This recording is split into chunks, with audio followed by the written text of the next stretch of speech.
నగరంలోని వైసీపీ మద్యం షాపుల్లో ప్రభుత్వ నిబంధనలు అతిక్రమించి అన్ని బ్రాండ్లపై అక్రమంగా 10 రూపాయలు వసూలు చేస్తున్నారని నగర తెలుగుదేశం పార్టీ అధ్యక్షుడు మధ్య రాంబాబు ఆరోపించారు.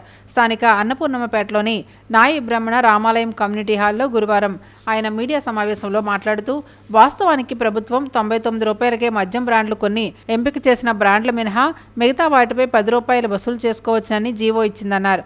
అయితే నగరంలోని వైసీపీ మద్యం షాపుల్లో అన్ని బ్రాండ్లపై అక్రమంగా 10 రూపాయలు వసూలు చేస్తూ వ్యాపారాలు చేసుకుంటున్నారని, ఫేక్ ఆడియోలతో ఏఏ టెక్నాలజీతో తెలుగుదేశం నాయకుల పరువు ప్రతిష్టలకు భంగంగా నిందలు మోపుతున్నారని విమర్శించారు.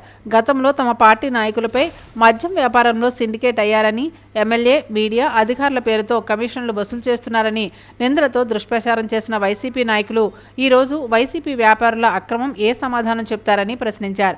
వ్యాపారాలు జరగక ఆర్థికంగా నష్టపోవడంతో ప్రభుత్వం దృష్టికి తీసుకువెళ్లడంతో ఇటీవలనే ప్రభుత్వం 10 రూపాయలు పెంచుతూ జీవో ఇచ్చిందన్నారు. దాంతో వ్యాపారాలు కొంత కుదుటపడ్డాయని ఆయన తెలిపారు. హైకోర్టు తీర్పు ప్రకారం నగరంలోని మద్యం వ్యాపారులకు ఉపశమనం కలిగిందన్నారు. మేం కానీ, మా గవర్నమెంట్ కానీ, కూటమి ప్రభుత్వం కానీ, మా నాయకులు కానీ ఎవరు కూడా ప్రజలను దోచుకోవడానికి ఇష్టపడము. షార్ప్ 10 అంటే 10 కట్టియాలి, 10 అంటే 10కే తీయాలి. అలాగే బార్ల సిస్టమ్ అంతా అది కాకుండా 10 రూపాయలు ఏదైతే షాపుల్లో 10 రూపాయలు కానీ 20 రూపాయలు కానీ ఎగస్ట్రా అమ్మితే మాత్రం ఖచ్చితంగా మా టీం తిరుగుతూ ఉంటుంది.